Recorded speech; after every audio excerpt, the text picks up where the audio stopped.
नमस्कार दोस्तों। एक समय की बात है, किसी राज्य में हरिशंकर नाम का राजा राज करता था। उस राजा के 3 बेटे थे। उसकी ख्वाहिश थी कि उसका सबसे काबिल बेटा उसकी राजगद्दी संभाले, लेकिन वह इस बात को लेकर संशय में था कि तीनों में से किसे वह अपना राजपाट सौंपे। एक दिन राजा को एक तरकीब सूझी। उसने उसी समय अपने तीनों बेटों को बुलाया और कहा, बेटे, आज मैं तुम सबसे एक सवाल पूछता हूं। जिसने भी इस प्रश्न का सही उत्तर दिया वही राज्य का अगला उत्तराधिकारी होगा। सवाल यह है कि अगर तुम लोगों के सामने एक गुनहगार खड़ा हो तो तुम उसके साथ क्या सलूक करोगे। इस पर राजा के पहले बेटे ने कहा, उस अपराधी को सजाए मौत दी जानी चाहिए।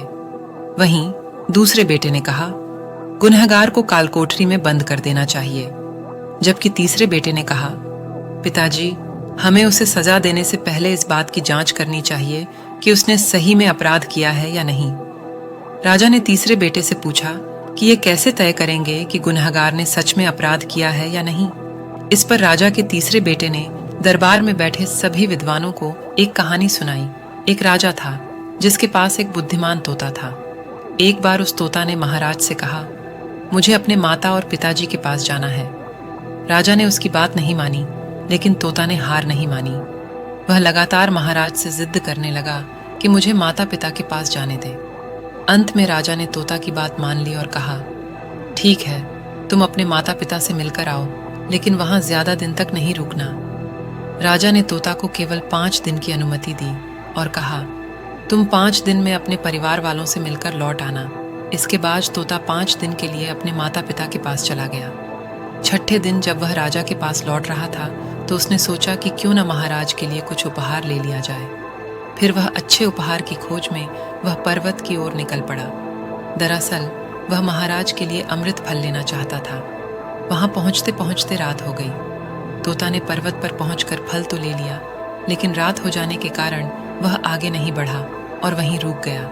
उस रात जब तोता सो रहा था तभी एक सांप वहां आया और उसने राजा के लिए गए अमृत फल को खाने लगा। सांप ने फल को खाया, इस कारण उस फल में जहर फैल गया था।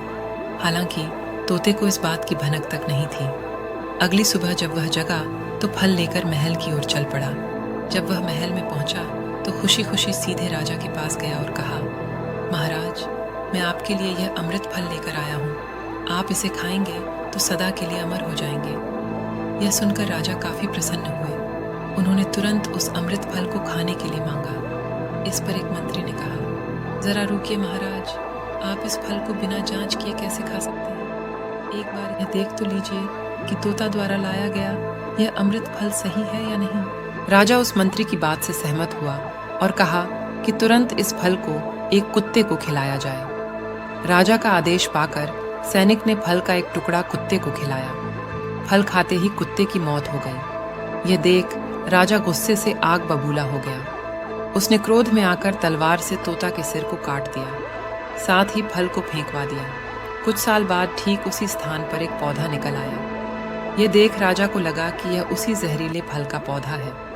उसने सभी को आदेश दिया कि उस पेड़ का फल कोई नहीं खाएगा। कुछ दिन बाद एक वृद्ध व्यक्ति उस पेड़ के नीचे आराम करने के लिए रुका। उसे भूख भी काफी जोर से लगी थी। उसने उसी पेड़ से फल तोड़ा और खाने लगा। फल खाने के बाद वह बूढ़ा व्यक्ति एकदम से जवान हो गया। राजा ने जब यह देखा तो वह आश्चर्यचकित रह गया। उसे समझ आ गया कि वह फल जहरीला नहीं था। उससे बहुत बड़ी गलती हो गई। उसने बिना सच्चाई जाने तोता को मार दिया। इसे लेकर उसे काफी पछतावा भी हुआ। इसके लिए वह मन ही मन खुद को कोसने लगा। इधर तीसरे राजकुमार की कहानी खत्म होने के बाद राजा हरिशंकर ने उसे ही अपना उत्तराधिकारी नियुक्त किया। इसके बाद राज्य में जश्न मनाया गया। कहानी से सीख। इस कहानी से हमें यह सीख मिलती है कि हमें कभी भी बिना जांच किए किसी को सजा नहीं देनी चाहिए।